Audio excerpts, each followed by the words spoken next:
You're having a good time on the couch with your friends. You're having a good time in the bed alone. You're having a good time watching TV. Let us ruin your day. Yay! Welcome to Now It's Ruined, the podcast for people who hate enjoying things. I'm Kate Bridle. And I'm Larkin Harrington.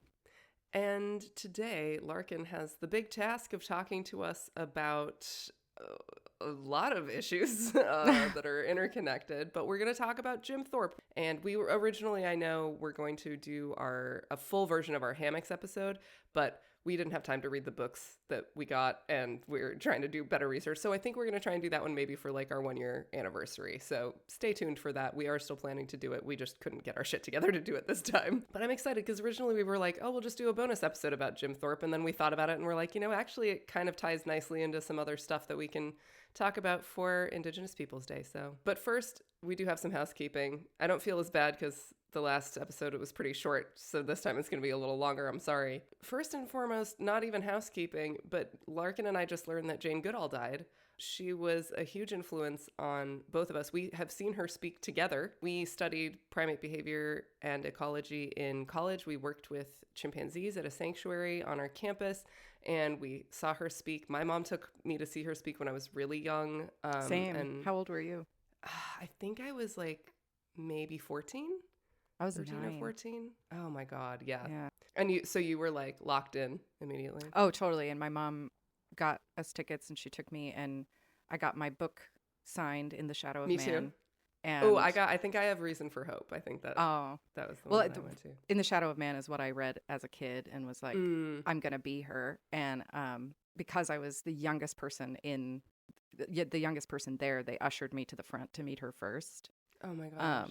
And then I got it signed and I was, just like completely starstruck. And then I met her before seeing her with you. I met her again to get something else signed. And I remember seeing her and I came up to her and I said, I met you when I was 9. I just wanted to say how important you are to me and to all of these young people, because it was hours and hours of young people waiting in line and not, adults. They were young people. And I said, yeah, like, you're one of the most important people to me and all these people. And I just wanted to say, I wanted to give you a hug when I was 9. You looked exhausted then and you look exhausted now. And I'm so proud and impressed by you. And she said, well, I think you ought to give me a hug then. And just gave me this big warm hug. And I'm going to cry because yes, yeah. She was like, oh, now I'm going to cry too.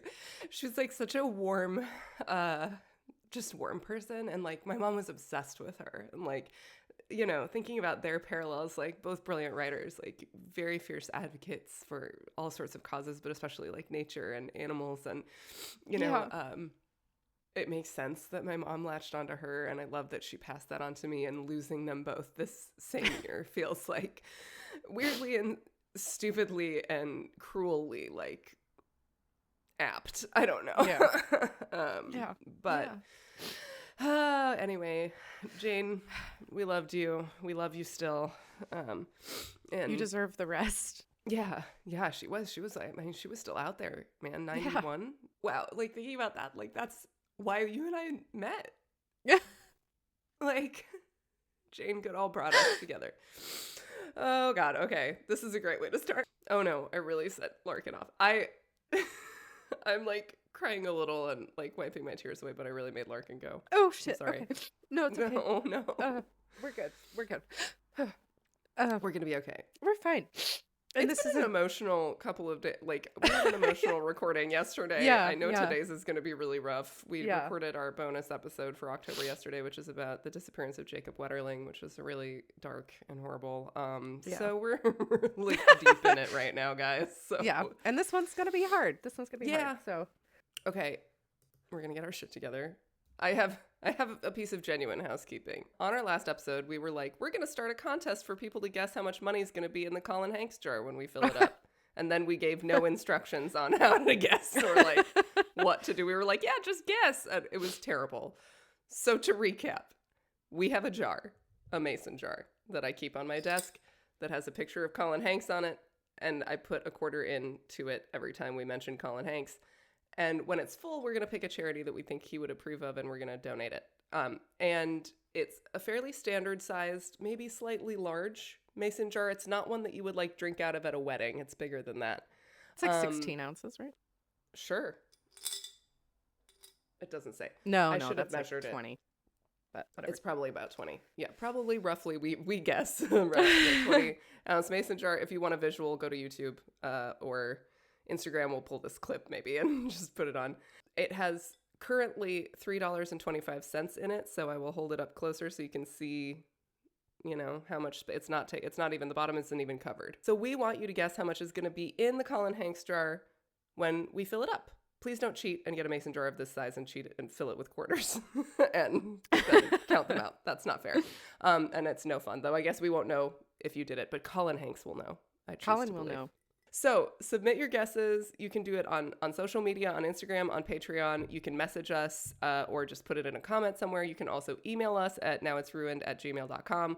We will track your guesses and keep taking them until it's full, which who knows how long that will take. I don't know. We don't mention them every time. And then the person who's closest without going over will win a little clay creation from Larkin. And you can kind of choose what you want her to make. She's very good at making little clay things. I have a bunch of her stuff. And then you'll have a Larkin original. On that note, go follow us on YouTube, Patreon, Instagram, everywhere. Spread the word. Tell your friends, tell your enemies. And we have a new paid member, so there will be a shout out at the end of this episode. So stay tuned for that. Now I feel like I should put another quarter in. Well, you've said his name several times. I feel like I should give a fact. Well, he was in, Friend of the Family with friend of the show, Jake Lacey. Well, there you go. Deep friend of the show, Jake Lacey. No, I don't think he's paid any attention to us since that one time. But anyway, they were in that together. Finally, lastly, we wanted to issue a retroactive boycott, speaking of Jake Lacey and boycotting, to Andrew Garfield, because we have expressed appreciation for him, but we never actually really formally boycotted him. We hadn't come up with boycotting yet. And Larkin just saw a clip of him being a good feminist. Yeah, there was an interview with Julia Roberts and Io Adibiri. The question is just like way off base. It's really uncomfortable and specifically not directed at Io. And it's racist and sexist. Racist and sexist. And Andrew Garfield's reaction is just, mwah. Yeah, he just crosses his legs and looks at the two women. Yeah, he just defers to the women and the person of color and is like, you go ahead and take this. Yep. Boycott Andrew Garfield, plus all his lovely discussions of grief and being on Sesame Street with Elmo, which I can't think about right now, where I'll start crying again. So we're gonna move it right along. I'm just gonna hand it over to Larkin to talk about my new history crush, Jim Thorpe, and more depressing shit. Hooray! And you'll have even more of a crush at the end of this, so you're welcome. So ready. So, as Kate said in the beginning, in recognition of Indigenous Peoples Day, we wanted to highlight the incredibly talented and entirely undercelebrated athletic superhuman that is Jim Thorpe. Kate's recent episode on football and the NFL brought him to our attention, which is crazy because we should all know about him. Kate gave us a sneak peek into the legend of Jim Thorpe, but didn't go too in depth, realizing that his is a story deserving of more time and attention. Hopefully I do right by him in the telling of his story, and I will do my very best to be respectful, but Kate and I shared unabashedly raised eyebrows and wolf whistles over his undeniable hotness in the football episode. So we're gonna get a little horny for Jim Thorpe. It's okay. Yeah, respectfully.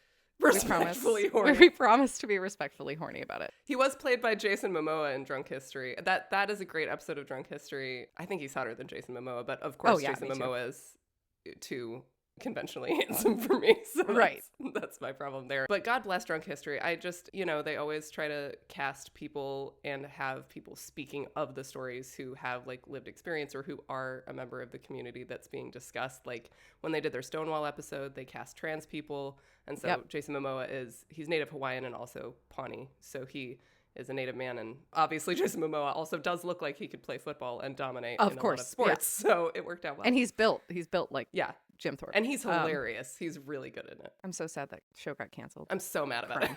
Crime. Again, Derek Waters.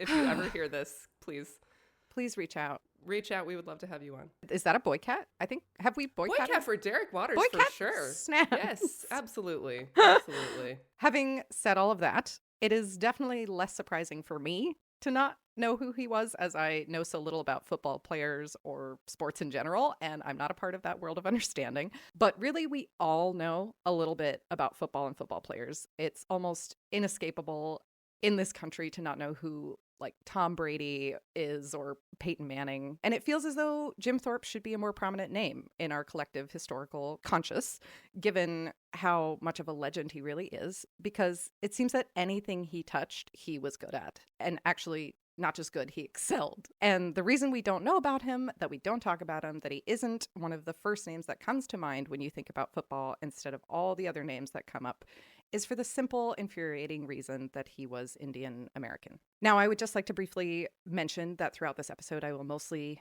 try to use the terms American Indian and Indigenous American interchangeably, as those appear to be the most preferred terms of Native people, though when possible, it is most preferable to use the name of a person's specific tribe when referring to them. And Native, I believe, is also, but it's like that's a more catch-all term because it's like that could be native to anywhere. So getting right into it. Jim Thorpe was born May 28th, 1887, though this date varies in records of his life since a certificate of birth was never found. But we know he was born in Indian Territory near what came to be known as Prague, Oklahoma. He was a child of the Sac and Fox and Potawatomi Indian nations, with French heritage on his mother's side and Irish on his father's. I realized I missed a real pun opportunity when I talked about the fact that he's from the Sac and Fox nation and how hot he is.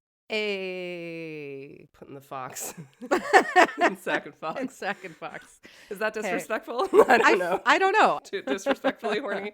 I'm sorry. I said we would be respectfully horny, I know. Kate. Baptized Catholic, he was given the Christian name Jacobus Franciscus, which became the more normal James Francis.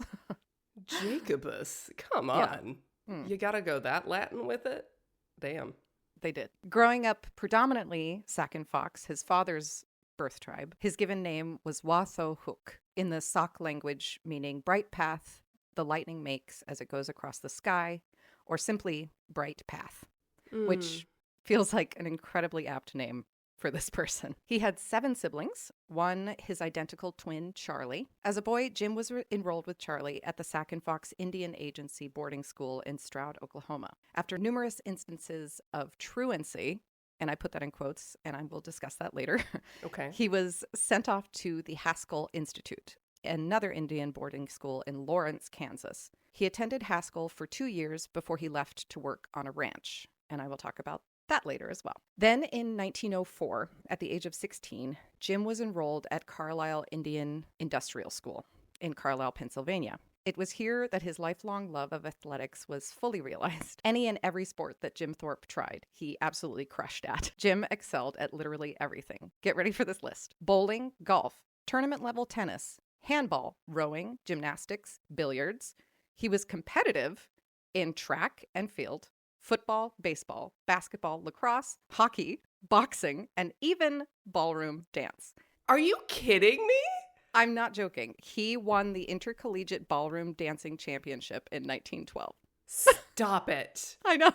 That is ridiculous, because those are all sports with completely different skill sets. And ballroom dance. Oh my God. You're right. The crush has increased. And it only continues. Because, damn. Like, imagine that man dancing. Can't even handle that. Stop. And there's no video footage of it. I was going to say, is there even a picture? No. History has failed us. It was track and field where his natural talent was really noticed. During a practice session, Jim broke the school's record by casually hurtling himself over the 5-foot 9-inch high bar, still in his work clothes. He just walks onto the field, is like, no problem. Yeah, I can do that. And casually just launches himself into space. He quickly became the star of the program, setting 12 track and field records in his time competing for Carlisle, while simultaneously killing it at other sports, of course. Right. This naturally caught the attention of the coach at the time, the now famous Glenn Scobie Warner, known as Coach Pop Warner. Oh, okay. Yeah. I have heard of Pop Warner, yeah. We hate him. Pop Warner played for Cornell, where he earned his law degree. Oh, what? Mm-hmm. Fellow Cornell Law alum. Wow, well. Yep. You can't always be in good company, I guess. You can't. Couldn't help but mention. He returned to coach at Cornell, actually, before coaching at Carlisle, where he was eventually dismissed due to complaints about his treatment of the players, namely by cussing them out and being outright abusive. But he went on to coach at other schools like Stanford and has gone down in history as one of the greats, credited for his important contributions to the great sport of football or whatever. Most notably, I guess, the evolution of the wingback formation. Whatever. I don't care. Apparently, Coach Warner was reticent to risk his star of track and field on the gridiron, what with football being such a physical sport and all. And if you want to know more about that, hop over to Kate's episode on the topic. It's fascinating. She'll tell you all about it. But Thorpe was like, put me in, coach. So Warner begrudgingly allowed Thorpe a trial attempt of some rushing plays against the Carlisle team's defense. Fully expecting Thorpe to be totally trampled and lose his aspirations to join the team, Warner watched as Jim ran the ball up and down the field, not a single player able to touch him.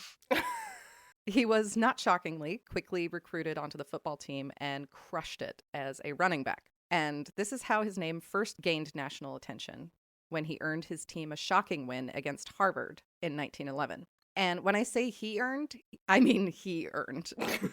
Playing as the running back, defensive back, place kicker, and punter for that game, in an 18 to 15 point upset where he scored all of the 4 field goals that won the game. Carlisle ended that season 11-1, meaning they won 11 of their 12 games, an impressive feat considering that they were playing against some of the top tier teams as a smaller school. In 1912, Thorpe basically led Carlisle to win the National Collegiate Championship. Over that season, he scored 25 touchdowns and a whopping 198 points, which I am led to believe is very impressive. That season, Carlisle won a 27-6 victory over the team representing the United States Military Academy, referred to simply as Army. Mm-hmm. In that game, Thorpe rushed for a 92-yard touchdown. That's like the whole field. That's the whole field. Yeah, it means he ran the whole field and scored a touchdown. Unfortunately, one of his teammates got a penalty, which nullified that touchdown. But Thorpe was like, no big. And on the very next play, rushed again for a 97-yard touchdown. What? I cannot not imagine being in that crowd and watching that happen. Watching that. It's just like, whoa, whoa, whoa, whoa, whoa. Oh, he's just going to do it again? Oh, he's just going to. From further? And in that game, the halfback on the opposing team was seriously injured trying to tackle Thorpe. For a while, Thorpe was blamed for this injury, but later testimony from a tribal elder claimed that it was actually Thorpe's teammate, Alec Arcasa, as he tried to prevent the opposing halfback from tackling Thorpe. That halfback, it was Dwight D. Eisenhower. As in former president of the United States. As in former president Dwight D. Eisenhower. Arcasa said he hit Eisenhower so hard, he never played football again. Regardless, it appears that Eisenhower felt nothing but admiration for Jim Thorpe, but didn't play football again. It's like, I'm going to go do military stuff. Right. Seems safer. Yeah. I don't want to than face playing Jim Thorpe against again. Jim Thorpe. Yeah. And his teammates who will kill me if I try to touch him. For both the 1911 and 1912 seasons, Thorpe was awarded First Team All-American honors. Basically, First Team All-American is a way to recognize student athletes around the country for their excellence in their specific sport and specific position in that sport. Experts, coaches, the powers that were at the time said basically that Jim Thorpe was the best of the best of the best. That same year, 1912, Jim began training for the Olympics in the spring. Why wouldn't you? And by summertime, he qualified for and competed in the Olympics, which is insane. This timeline is insane, Kate. Start training until spring. That spring. People train for like 4 straight years. I know. Representing the U.S. at the Summer Olympics, Thorpe was shipped off to Stockholm, Sweden. And I would like to point out that while the rest of the teammates from the U.S. enjoyed personal staterooms on the ship, Thorpe was relegated to steerage. Bullshit. He competed in the long jump and the high jump, as well as the decathlon and pentathlon. The decathlon and pentathlon are multi-event competitions, all of them very demanding disciplines. Thorpe took the gold in the pentathlon, a 5-discipline event indicated in its name, which includes the long jump, javelin, discus, 200-meter run, and 1,500-meter run. He placed first in all but the javelin throw. He competed in 2 other separate events, placing 4th in the long jump and 7th in the high jump. Then he blew everyone away with his performance in the decathlon, the 10-event mega competition. It involves the 100-meter dash, the running long jump, shot put, high jump, 400-meter run, discus throw, 110-meter hurdles, pole vault, javelin throw, and the 1,500-meter run. Thorpe earned 8,412 out of the 10,000 points allotted, beating Sweden's Hugo Weislander, the nearest runner-up, by almost 700 points. Oh my God. Setting a new world record. One would hope, for God's sake. For God's sake. The record, and this record would stand up until 1948. And he did all of this with 2 mismatched shoes. His own shoes mysteriously disappearing from his duffel bag right before his events. One story is that ostensibly another competitor lent him one shoe and he found the other one in the trash, which, okay, that's nice to lend another player like equipment, but just one. Why would you only lend one? Yeah. You don't want to offer the pair? The other story is that he scrounged both shoes from a dumpster. One was like smallish, the other was too big, so he had to wear 2 socks, from what I read. Wow. All right. Just to Make it work.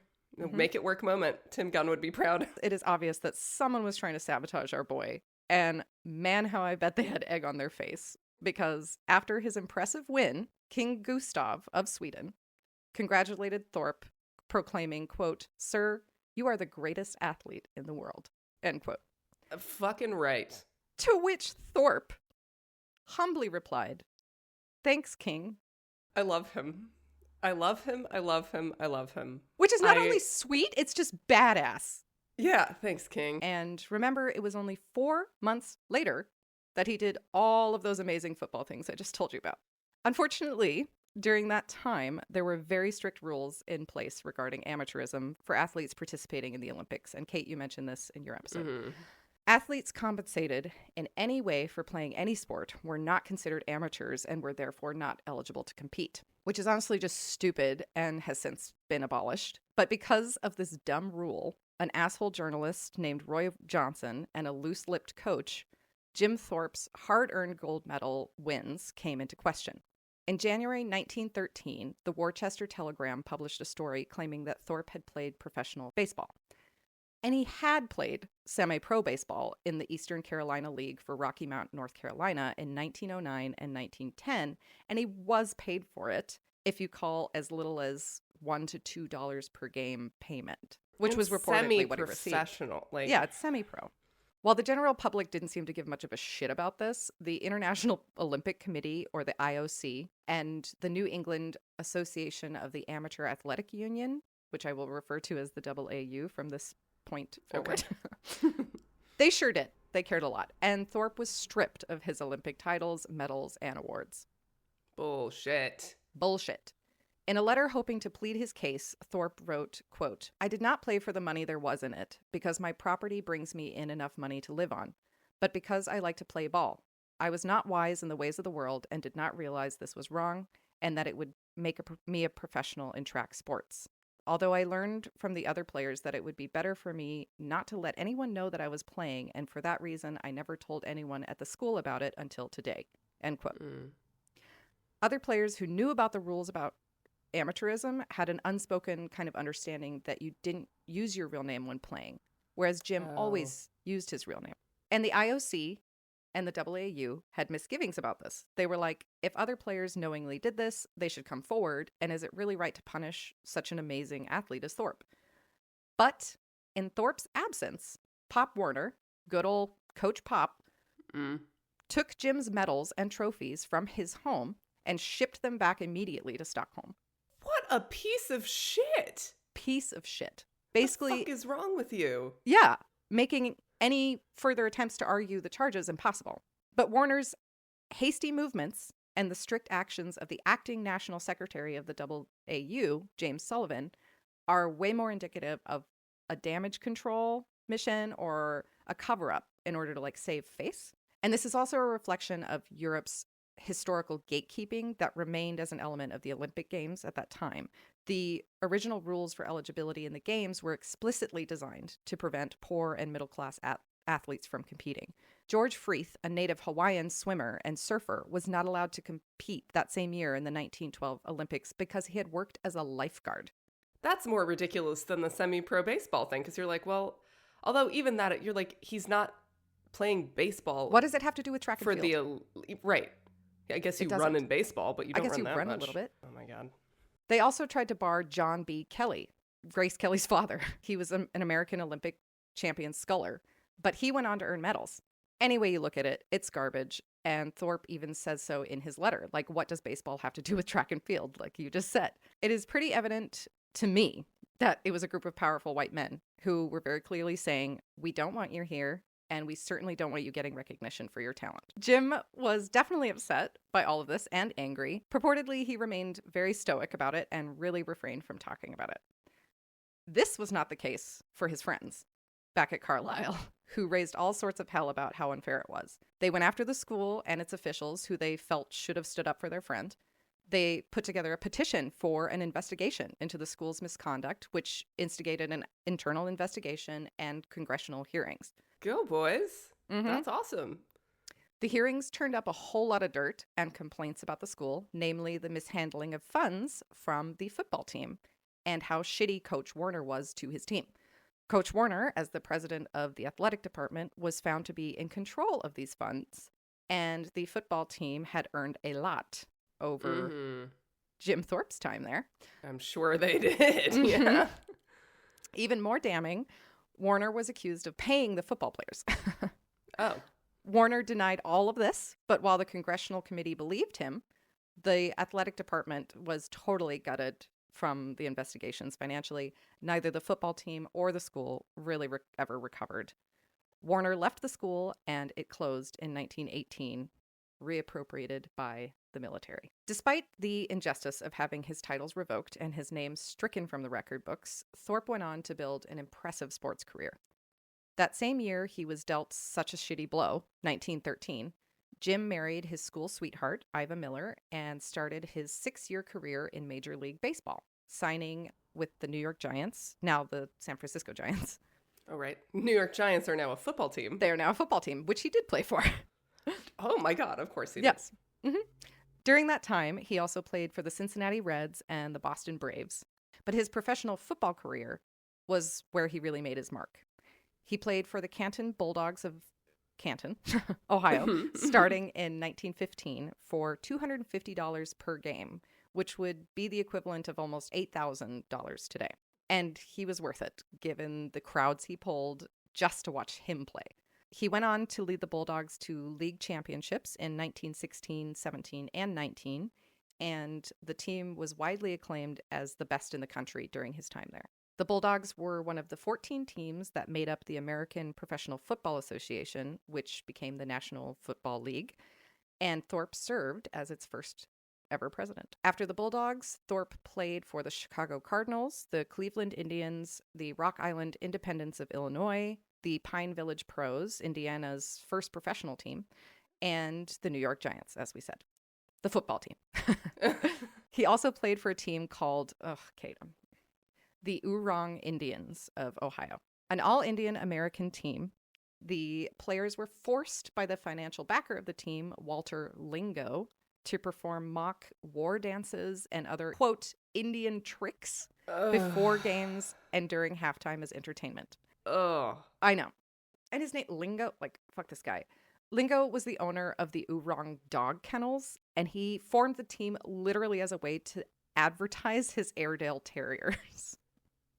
Like, what a weird, fucked up dude. The team did not do well, winning only 3 games over the span of 2 years. They're too distracted learning fake fucking war dances to play. Exactly. It's like shocking, right? That when you reduce your players to like racistly depicted circus performers in order to sell dogs, they don't do very well. Apparently, one player was made to wrestle a bear on occasion. Oh my God. Poor bear, also. Poor bear, poor player. In spite of this uncomfortable stint with a sham of a team, Thorpe had become a household name and was very beloved by football fans across the country. Thorpe retired from professional sports in 1928 at the age of 42. By this time, he had divorced his first wife and remarried to a woman named Frida Kirkpatrick, who was formerly employed with the Urong dog kennels. Eventually finding himself the father of 7, Thorpe needed a way to support them, and he thought, why not try my hand at a career in Hollywood? He moved to Hollywood and landed roles in over 70 films, though, of course, he found himself typecast as the stereotypical Indian or simply just an athlete. But he was able to find pride and purpose as an advocate for Indigenous American representation, forming his own casting agency, calling it the Indian Center, in order to pressure studios into hiring actual Indigenous people to play roles typically given to Italians, Greeks, or white people doing brownface. Wow. I mean, I knew that there was more amazing stuff about him that I intentionally hadn't dug into because I was like, I want to save that. Yeah. But I could not have guessed that element of No. him either. I mean, like, that's kind of harkens back to our boycott of Michael B. Jordan and like his inclusion writer stuff, you know, like Yeah. that's wow. Damn, Jim. Let's get sad now. Great. Can't wait. While Jim Thorpe was blessed with an incredible and natural athletic talent, as well as an illustrious athletic career, he faced many hardships, obstacles, and pain over the course of his life. And the source of much, if not all, of his struggles in life was his heritage and the history of abuse by the government and institutions inflicted on all Indigenous Americans. And in order to honor him properly, we have to talk about those abuses and how and why they happened. So let's talk about the horror that was the Native American boarding school, otherwise known as residential schools. Faced with the troubling problem of existing sovereign peoples and wanting them off the land that was somehow rightfully theirs, and fueled by the deranged concept of manifest destiny, the early United States government needed a way to be rid of the Indigenous problem once and for all. And one of the many ways this manifested itself was in a number of federal assimilation policies. Based largely off the teachings and works of John Locke, the philosopher behind the English Enlightenment period and our very own Constitution, President James Monroe had become convinced that in order to save American Indians from extinction, they had to be, quote-unquote, civilized. Locke's teachings were entrenched in biblical doctrine, proclaiming God wills this and God wills that all over the place. And it is Locke who we have to thank for the concept of God commanding man to, quote-unquote, subdue the earth. According to him, God commands that we must labor in order to produce for ourselves and live. And what is that labor? It is the subjugation of the land. And that subjugation is achieved through cultivation of said land, i.e., agriculture. Mm-hmm. And whatever land you subdue is then your rightful property. Again, little kids playing a board game and being like, not when you do it, but when I do it on over here, then that's mine. As people are like, but we already are here and already, what did you say it takes to own it? To own cultivate it? 'cause- We're doing that. So that's ours then? So- No, not the way actually, you're doing it. You're doing it wrong. It is also God's will that man should produce as much as possible through his subjugation of the land, that he should not leave any land uncultivated. So the man who cultivates the most, produces the most product and profit, brings glory to God. How very, very convenient. Capitalist. Thanks, John Locke.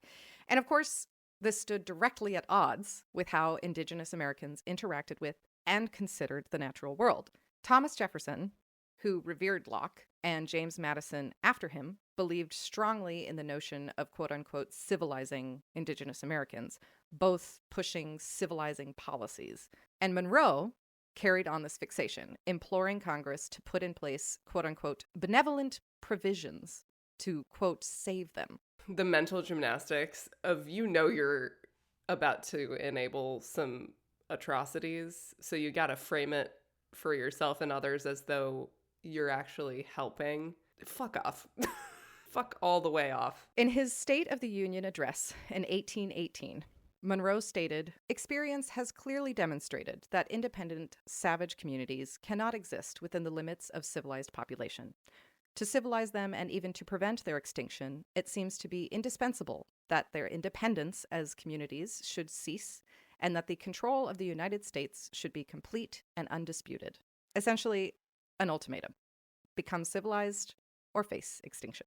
Busting in and claiming land for yourself that people already are on and kicking them out and committing mass atrocities doesn't feel very civil to me, but here we go. Right, through the definition. But through God's definition. But God wills it, so... Yes, Yeah. God's definition is that to be civilized, you grow crops and produce profit.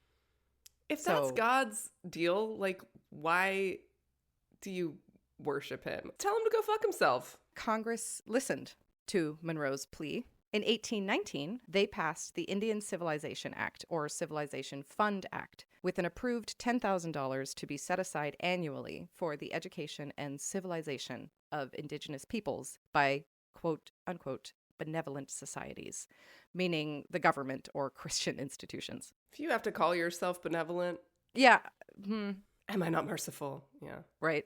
The proposed objective was to mold the indigenous tribes into quote unquote proper Americans and assimilate them into white society rather than completely eradicating or relocating them. The Bureau of Indian Affairs was then established in 1824 to implement programs and oversee the fund.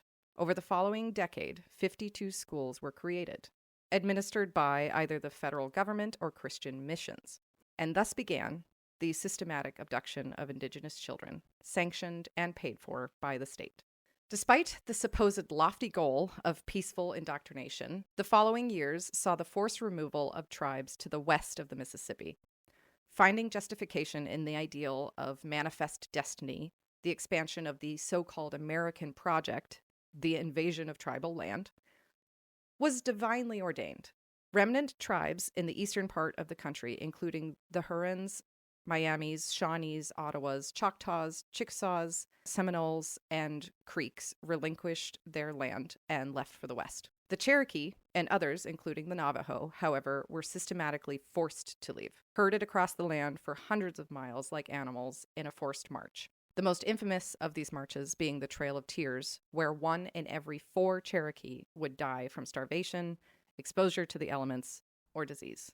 Jesus Christ. While the nefarious deed of appropriating Indigenous children was generally sold under the auspice of opportunity and better prospects for their children, many families were threatened into compliance. Food rations and supplies, which were guaranteed through treaty law, would be withheld from tribes that failed to cooperate, as was the case for the Hopi in 1894. When starving them out didn't work, the U.S. soldiers resorted to attempted bribery and outright beatings. And when it became clear that the Hopi families would not willingly give up their children, 19 Hopi men were imprisoned and sent to Alcatraz, and the children were stolen. But even for the families of other tribes that did comply in the hopes of a better future for their children or just for better prospects in general, many were unaware of the fine print included in school application forms that stipulated transfer of custody of the child to the school. Oh my God. I remember I watched a series of videos of testimony of survivors of one of these schools. I think it might have been a Canadian school, but the way I understand it, they operated pretty similarly. One of them was like, one day a bus just showed up and my parents were told I had to get on it. And I did, and I didn't know, and they didn't know that I was about to not come home for like 6 months. They stole them.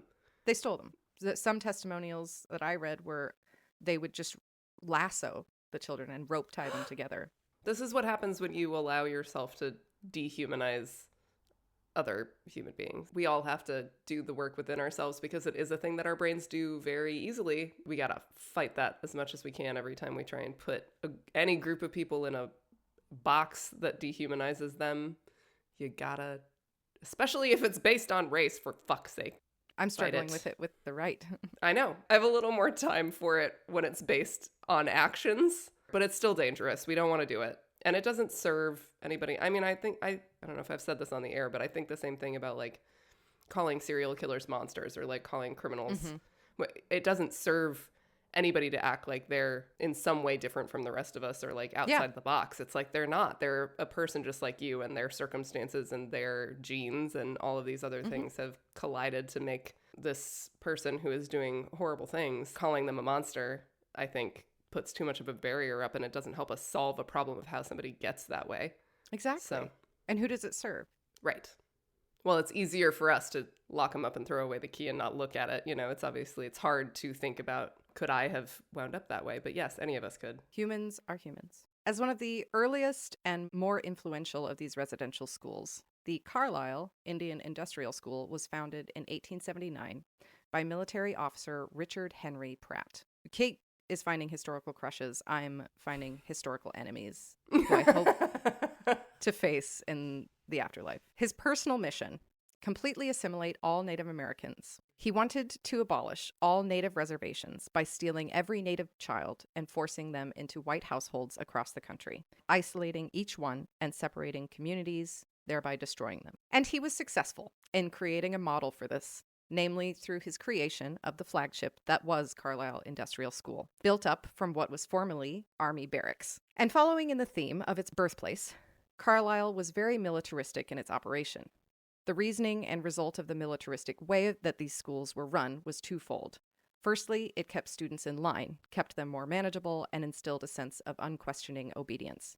At Carlisle, children were drilled, dressed, and treated like soldiers. There was an instance of a child having a toe removed in order to fit into his government regulation shoes. This was reported in a newspaper. I mean, I know I shouldn't be shocked, but that is just so... Yeah. Like, it seems, A, like not the easiest solution to that problem. And Yeah. B, that you feel that you can just be like, oh, the shoe doesn't fit this child, literal human child, so we're just gonna make his foot smaller. How do you... Ugh.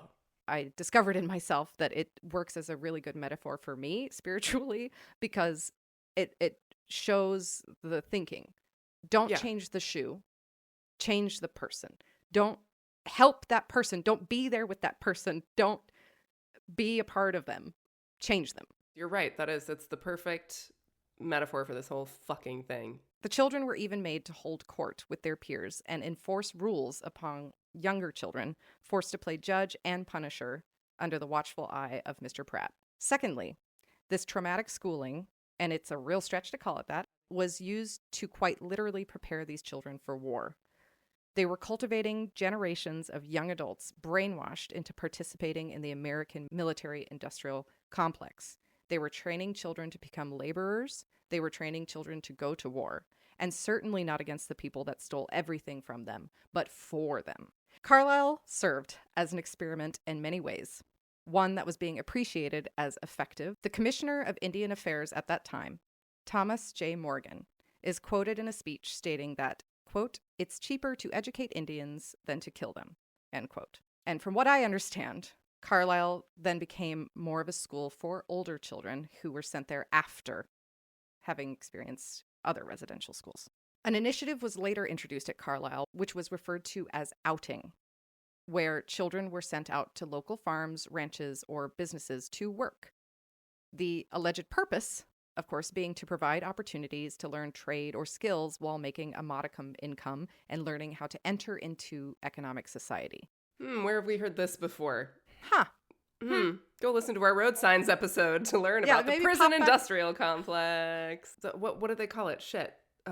Convict leasing. Yes, that's exactly what It's this is. convict leasing, but it's with children. It was purely a way to market out cheap labor to the surrounding community and to encourage the establishment of even more of these schools. And these so-called outings could last months at a time. The outing system soon became a booming business. The Sherman Institute of California was sending out so many girls as servants that they had to hire supervisors to attend them, called outing matrons. Thanks to the nonprofit, the National Native American Boarding School Healing Coalition, we know that there were 523 of these institutions, 408 of which were confirmed to have been federally funded. The remainder would have been run by missions, the Catholics, Episcopalians, or Presbyterians, Yeah. even the Quakers, which I felt like, Wow. ouch. That is interesting. I imagine they're seeing and saying to themselves, we're doing God's work and we're saving them, right? Dangerous. Oftentimes, the funds for these schools would come from the sale of reappropriated tribal land, funds that were meant to be set aside per treaty law for the use on reservations. So these tribes were unknowingly, effectively paying for the institutions that stole and abused their children. Every single Oh my God, and but fact. of course. Oh my God, and but of course. And here we really go. Oh no. What? Here we really go. Oh. Here we really go. Children of all ages were stolen to be enrolled in these nightmarish institutions, some as young as 5 years old, and some of the anecdotal things I read said some as young as 3. babies. And immediately upon a child's arrival, their culture, their identity began to be stripped away. They were stripped down, their clothes burned. The children would then be bathed in kerosene to cleanse them of infection or lice. Their hair was either shaved or cut short, which was a terrible emotional blow, as many tribes cutting one's hair is a sacred act, usually correlated with mourning of the dead. They were not to use their given name. A new European Christian name was assigned to them. Some children were forced to pick a name randomly from a board, which was then sewed into the back of their new European-style uniforms. While basic academics were a part of the curriculum at these residential schools, more focus was put on trade and labor. The boys were taught manual labor trades like farming and blacksmithing, while the girls were taught more domestic skills like cooking, cleaning, animal husbandry, etc. These were not institutions of education. They were training camps of discipline and punishment. Their only task, full erasure of cultural identity. They were forced to learn and practice Christianity and to respect American holidays. Even Columbus Day, which makes me want to tear the world apart. We are not calling it Columbus Day anymore. Fuck It is that not. guy. Because the boys and girls were separated, siblings were prevented from seeing each other. The children were forbidden to speak their own languages and beaten if they did so, sometimes their mouths being washed with soap or forced to eat soap. But punishment was not limited to physical beatings. Children could be confined for days, starved, whipped, or forced to perform strenuous physical labor. And trigger warning for you all. They were abused culturally, spiritually, physically, and even sexually. James LaBelle, a native Alaskan of the Inupiaq, was 8 when he was sent to one of these facilities, along with his 6-year-old little brother. He recalls frequent instances of sexual abuse that he witnessed at the Wrangell Institute in Alaska. Supervisors at the facility would have the children strip for beatings, oftentimes forcing other children, often older, to perform the punishment on their fellow students. He remembers witnessing the rape of male students by a supervisor and was raped himself by another male student. At night, when the lights would go out, LaBelle remembers hearing the other children. Oh no. Larkin is a true empath, guys. It's not like, this isn't like self-indulgent white lady tears. I can read it. I can do it. No, I know you can do it. At night, when the lights went out, LaBelle remembers hearing the other children crying for their mothers. Quoted in a New York Times article, he said, "It was the only time we could show emotion. It didn't take very long until it grew and grew and grew. The entire section of the dorm for the youngest kids were all wailing in the dark." That got me. My tears are not falling, but my eyes are welling up. Many children tried to run away, to go back home, some running for miles and miles. Most were sent back by their families or recaptured or simply never seen again. And as if all of this wasn't enough, due to food shortages and a lack of medical supplies or care, infectious disease, illness, and infection were rampant. Many children died in these horrible places. A measles outbreak of the Phoenix Indian School took the lives of 9 children within the span of 10 days in 1899, with a shocking 325 cases of the measles and 60 cases of pneumonia. And as was most often the case, the parents of these children would never know what happened to them. I was going to ask, like, did they get any notification? I imagine not, but like, how did they even get told that their kid was dead? Some would be informed, but only posthumously, after the child had been buried in an unmarked grave in a cemetery on the grounds. So you also don't get their body back. Some tribes did find out that there were outbreaks in other schools because it happened all over the country. And there are stories of tribes coming together to the school to get their children, and they called in the cavalry to protect the school and would not let the parents onto the grounds. Oh my to come get God. them. The complete inability to put yourself in someone's position. The opposite of Larkin. No empathy whatsoever. Just like Void of it. because you don't see them as people. But Human if you're trying to save them, quote unquote, don't Right. you? Or don't you allegedly think that they are? So like, or they're capable of, rising to your level or whatever stupid thing you think. That's your excuse for doing what you're doing. Mm-hmm. But It's you're not even matching up with your actions at all, because you can't even conceive of a parent wanting their child to not die. Yeah. By the year 1926, more than 60,000 children had been enrolled in these schools. That's more than 80% of school-age Indigenous children. And though the number of children who died in Native American boarding schools may never be known, per the Equal Justice Initiative, a confirmed number of at least 973 Indigenous children lost their lives at these schools. However, researchers agree that this is not representative of the total number of deaths, merely the confirmed ones. Right. I was going to say that seems honestly extremely low. Though the era of the Native American boarding school is over, the trauma, damage, and violence echoes on in the generations of Indigenous Americans still to this day. The impact of these federally funded schools on Indigenous communities is far-reaching, having deep-rooted ramifications in regards to mental health and the overall relationship between Native communities and the American education system. Many Native students who survived the boarding school era went on to suffer from mental health and other related issues with anxiety, depression, lack of cultural identity. These traumatic experiences have been passed down from generation to generation and continue to impact Indigenous communities today. October 2024, President Joe Biden, for the first time in history, issued an apology on behalf of the U.S. government for the treatment of Indigenous Americans and the implementation of the Native American boarding schools. And in response to Biden's apology, which he found difficult to accept, Bill Hall of the Alaskan Tlingit said this: "It took a lifetime to get here. It's going to take a lifetime to get to the other side, and that's the very sad part of it. I won't see it in my generation." Now in his 70s, Bill went through years of physical and sexual abuse in the boarding school system. Rosalie Whirlwind Soldier of the Rosebud Sioux tribe suffers from a lifelong painful limp due to her prolonged mistreatment in a boarding school, said, quote, "Sorry is not enough. Nothing is enough when you damage a human being. A whole generation of people and our future was destroyed for us." And Jim Thorpe lived through this. Those bouts of truancy I talked about, he was running away. His identical twin, Charlie, died from pneumonia there when they were 8 years old. Oh my God. And he kept running away. So his father sent him to Haskell, which was even further away from his home. And while at Haskell, his mother died, another devastating blow that led Jim to leave school and home entirely, opting for work on a ranch. And at 16, when he decided to go to Carlisle that year, he had returned to his father, who died later that year of gangrene poisoning. He lost his firstborn son to illness. He struggled with alcoholism and had great difficulty finding steady work outside of athletics. Working odd jobs where he could, he eventually sold his life rights to MGM for $1,500, which is now the equivalent, about $3,200. And he died of a heart attack in 1953 in his home in Lomita, California, stripped of his medals and practically destitute. And Charles Lindbergh got to die in Hawaii. In Hawaii. I While thought his about mistresses that while kept writing.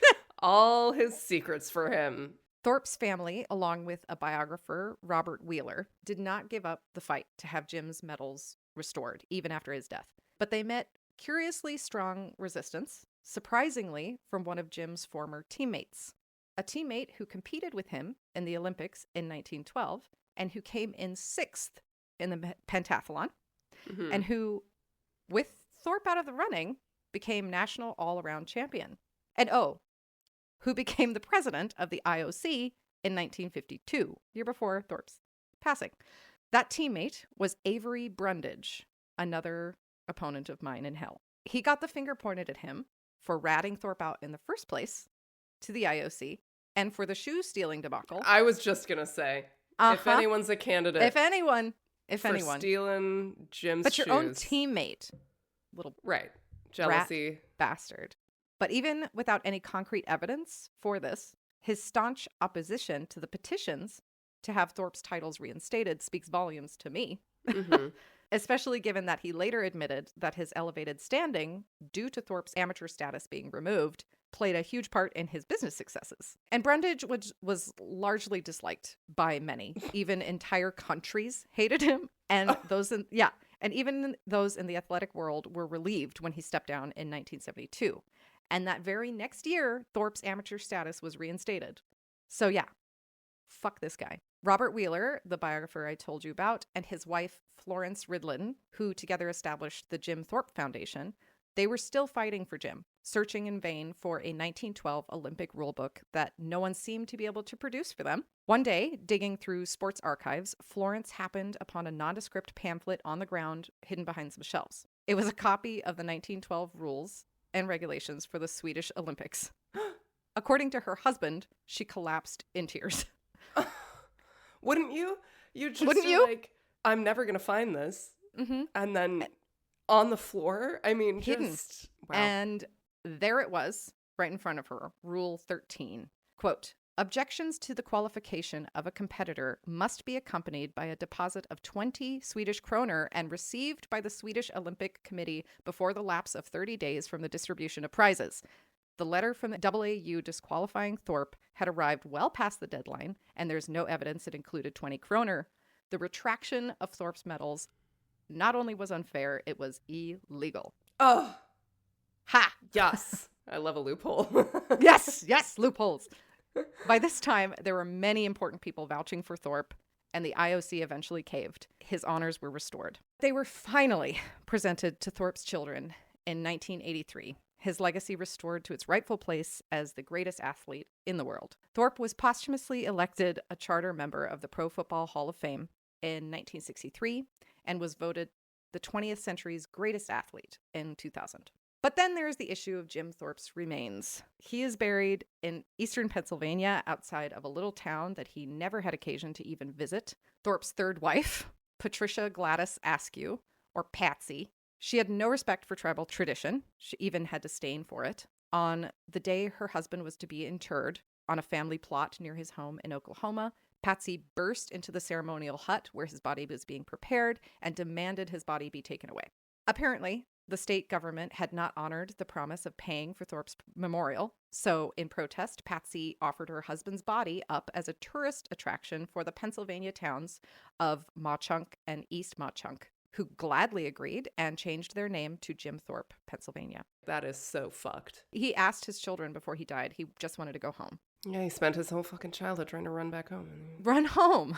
While Thorpe's remaining family vehemently objected to this and fought hard for his remains to be returned, there was nothing they could do. In traditional belief, this means that without the proper ceremony, his spirit will never be at rest, and that it will wander in sorrow. I don't know what that noise just came out of me. It was a demon. It was the demon of justice. The demon of justice.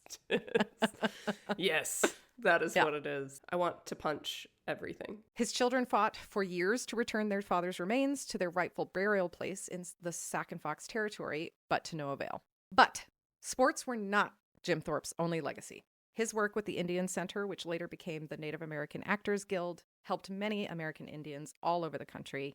Not only did he make it his mission to secure employment for as many American Indians as he could using his name and celebrity, he was well known for his generosity and willingness to help anyone in need, even despite his own meager circumstances. An anecdote from American Indian Magazine tells of a late-night call to Thorpe from his friend and co-founder of the Indian Center, Cecilia Blanchard. She was urgently asking for his help with a mother and her 2 children who had arrived at the center on death's door. According to Blanchard, Thorpe drove the 11 miles to the center in the middle of the night and on arrival took the 100 steps to the front door in a full sprint at 50 years old, straight up to the woman, where he began to console her and carry her to his car with her children and rush her to the hospital. He found the family a place to live in a matter of days, collecting money from the community to get them put up in a motel and food and medical help. And he got the woman a job with MGM. Whoa.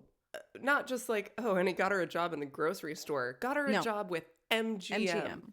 I am respectfully very horny for Jim Thorpe.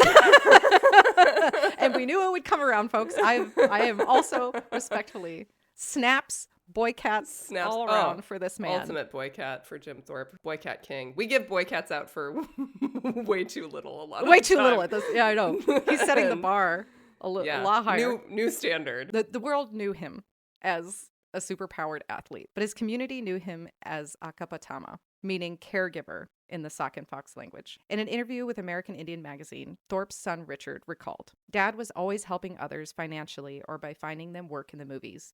He never uttered a bad word about anyone. He was a very warm person. Many times he would take me with him, and I got to see the look of compassion in my father's face and the looks of gratitude and the tears of thanksgiving on the faces of the people he helped. I was very proud of him and loved him very much. Plus, he let me ride in the rumble seat of his Model A. So here's to Jim Thorpe, bright path, caregiver, unsung hero, and the greatest athlete who ever lived. And to quote a PBS article about him, thanks, King. Oh, if anyone's a true king, Jim If Thorpe. anyone. That was great. Thank you. I'm sorry that you were reduced to tears so much. It really is like you're just already raw too because of like Yeah. yesterday, and then Jane Goodall died, and then all of it. All of it, you're yeah. in a state, and then you had to do this, and you did a great job. New History Crush solidified. Right. You know, he could have just taken his success and run and not poured himself into helping his community and other people, but he didn't, and fuck whatever her name is. I am so glad that we talked about all of that. As rough as it was, I do think it's important. Like with Pride, we didn't just want to be like, let's just do a major bummer of an episode. We wanted to, also highlight someone who is a hero of the community rather than just being like, here are all the horrible atrocities. It sucks that his story ends so sadly, but Yeah. we also did want to, shine a light on him and appreciate him and all of the amazing things about him. All right, well, we have a shout out. Celia Medino, thank you so much for joining our Gin and Tonics tier. We appreciate you.